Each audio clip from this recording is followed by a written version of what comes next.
Okay, let's try number 1. 3x over x plus 1 plus 2 over x minus 1 equals 4.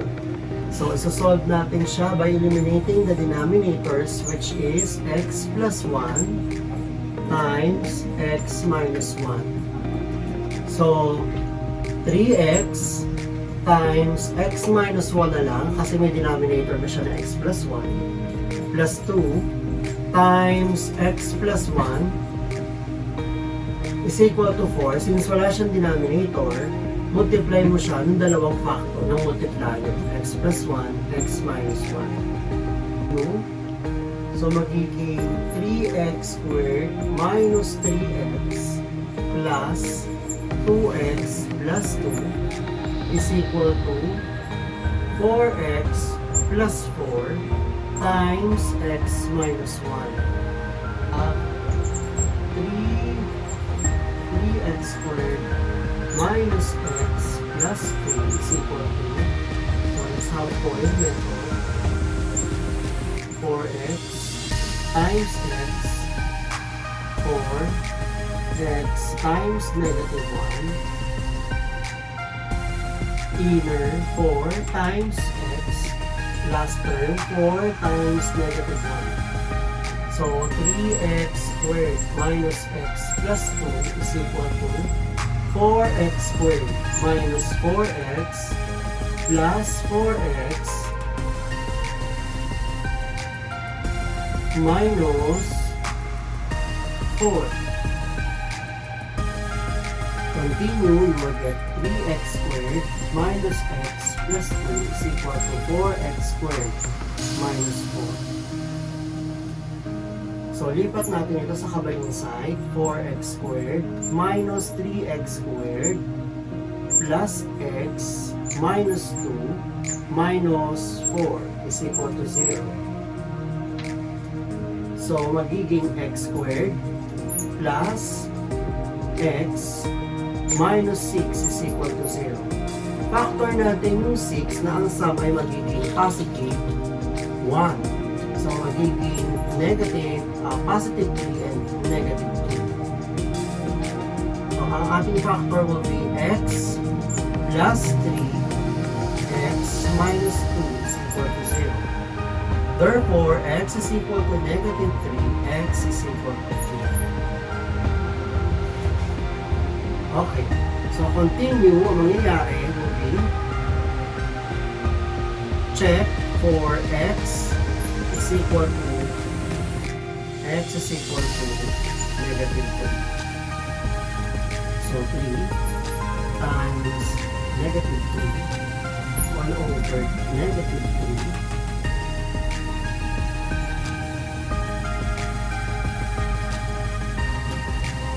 times plus 1 is equal plus 4 plus 2 over negative 3 minus 1 is equal to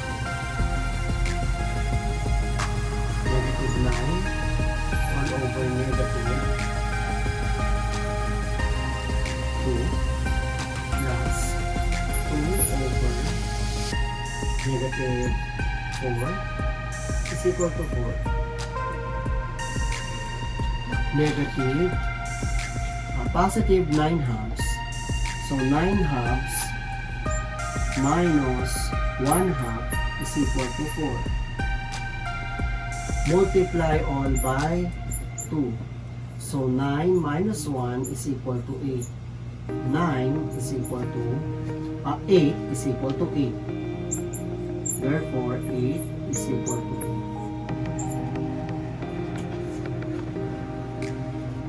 Check for x is equal to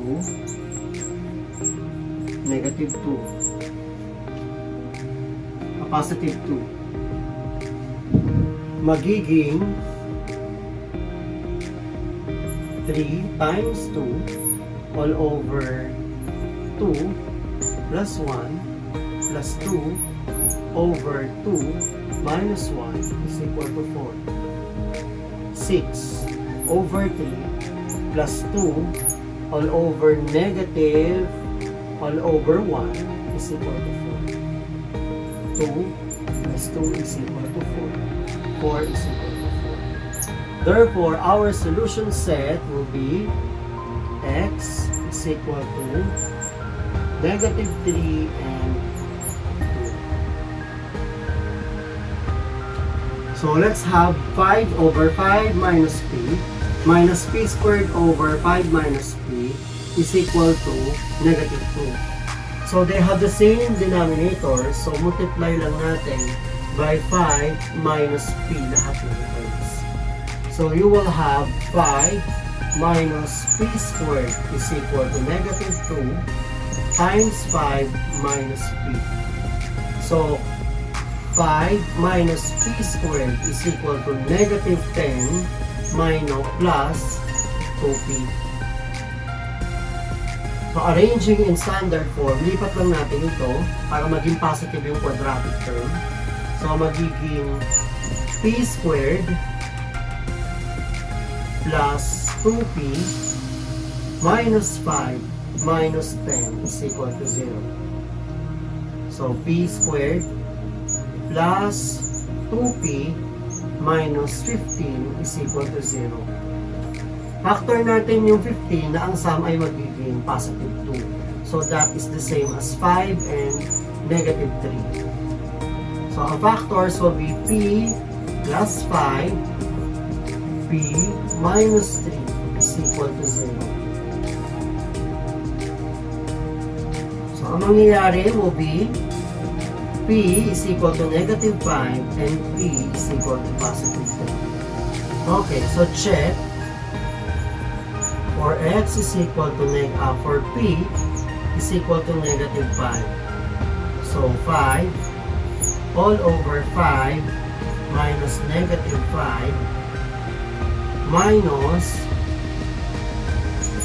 p squared all over 5 times negative 5 is equal to negative 2.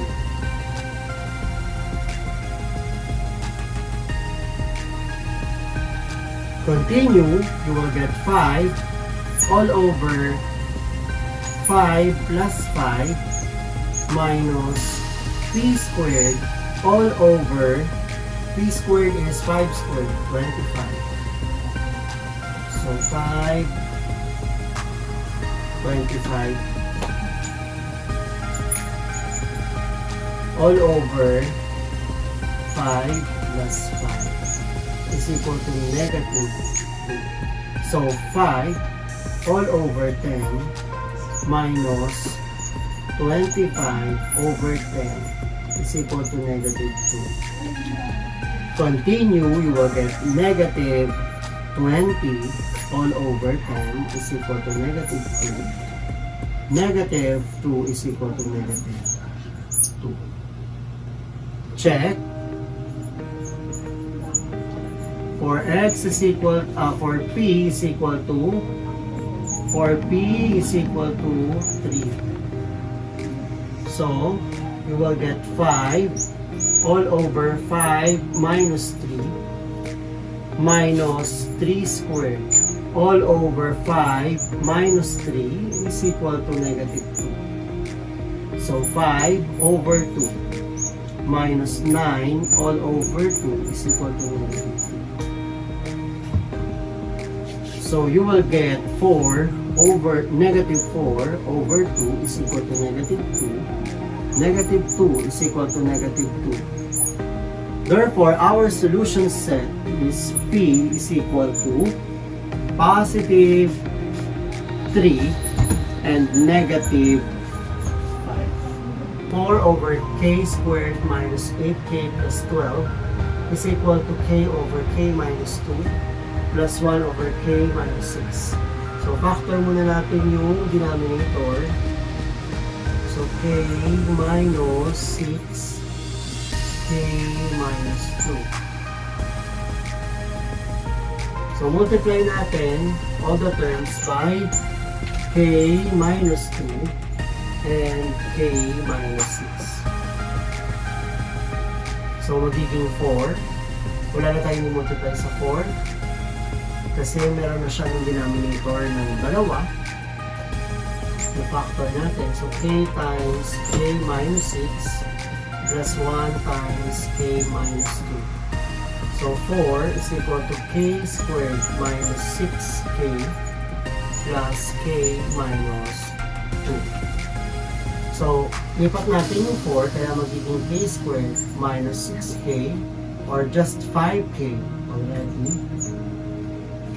minus 2 minus 4 is equal to 0. K squared minus 5k minus 6 is equal to 0. Factor, you will get 3 and 2, 6 and 1. So, negative yung mas malaking number kasi negative 5. So, our factors will be k minus 6, k plus 1 is equal to 0. So, our solution will be k is equal to 6, k is equal to negative 1. So, check for k is equal to 6, for all over 6 squared minus 8 times 6 plus 12 is equal to 6 all over 6 minus 2 plus 1 over 6 minus 6.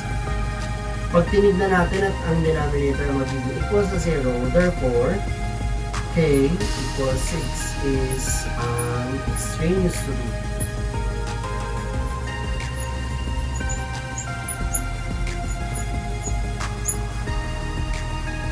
So now let's check. Let's check for x is equal to negative, k is equal to negative 1. Substitute natin 4 all over negative 1 squared minus 8 times negative 1 plus 12 is equal to negative 1 all over negative 1 minus 2 plus 1 all over negative 1 minus 6. Continue, 4 all over 1 plus 8 plus 12 is equal to negative 1 all over negative 3 plus 1 all over negative 7. Continue, 4 over 1 plus 8 is 9 plus 12 is 21 is equal to 1/3 plus 1 over 7. So 4 over 21 is equal to 1, 7 plus 3 all over 21. Negative 1 para ito, negative 1.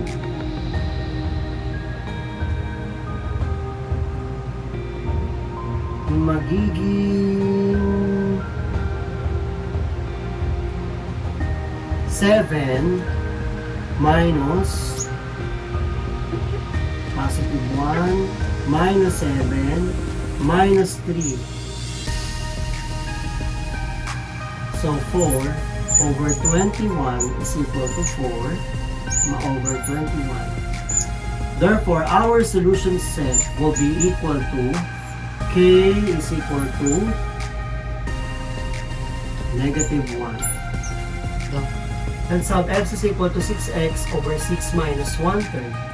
Multiply natin all the terms by the multipliers or the denominators, 3 and x.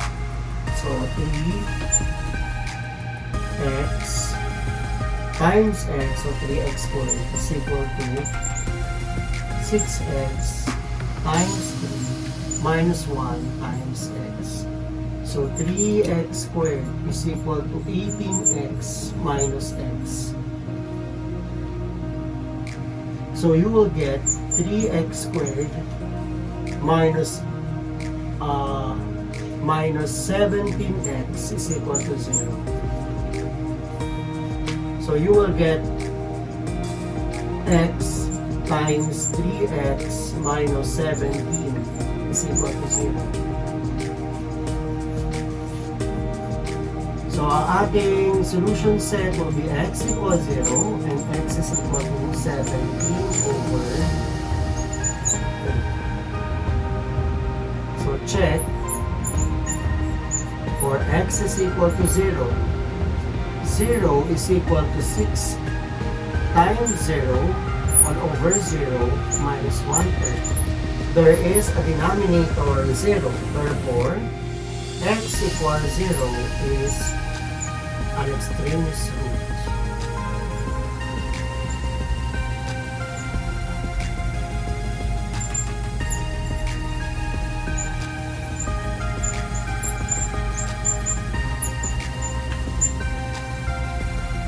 Check.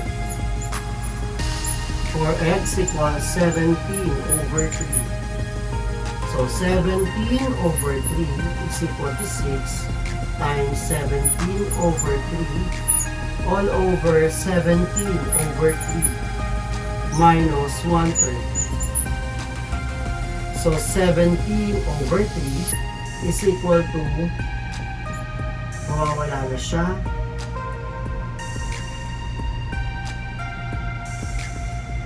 so magiging 17 over 3 is equal to 18 minus 1 all over 3. 17 over 3 is equal to 17 over 3. Therefore, our solution set will be equal to 17 over 3. Tignan nga natin, x is equal to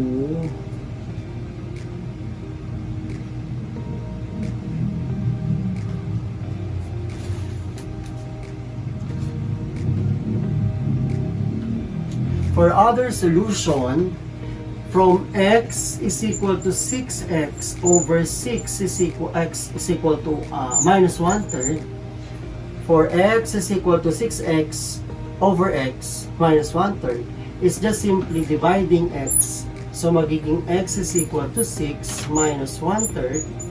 X is equal to 18 minus 1 over 3. X is equal to 17 over 3.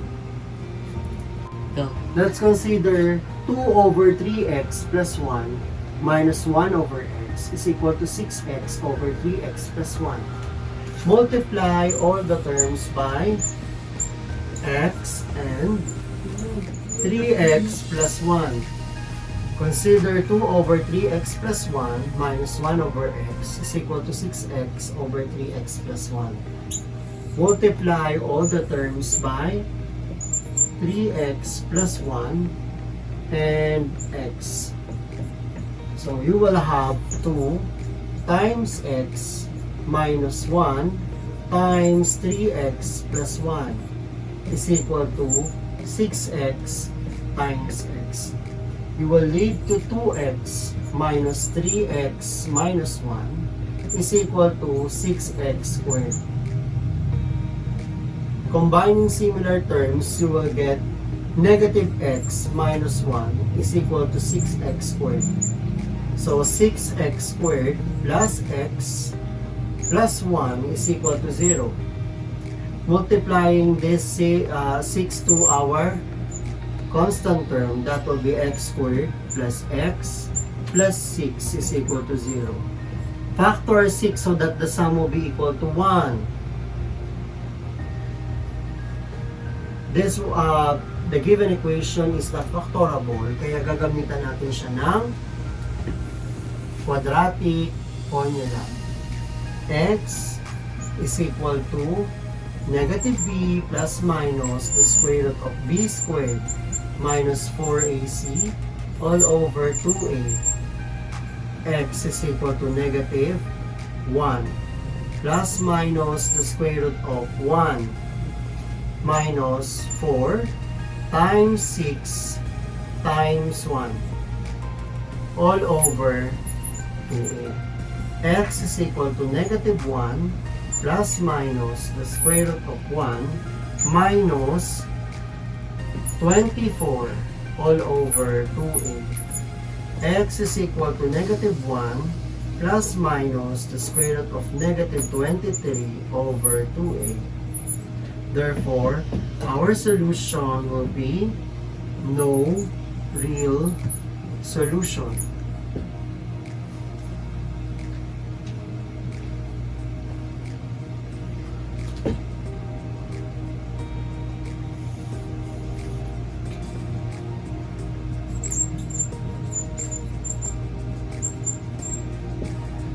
To get the imaginary root, you will arrive with x is equal to negative 1 plus minus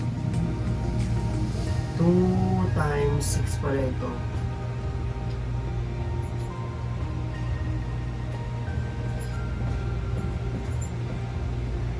Magiging 12. Is I square root of 23 all over 12.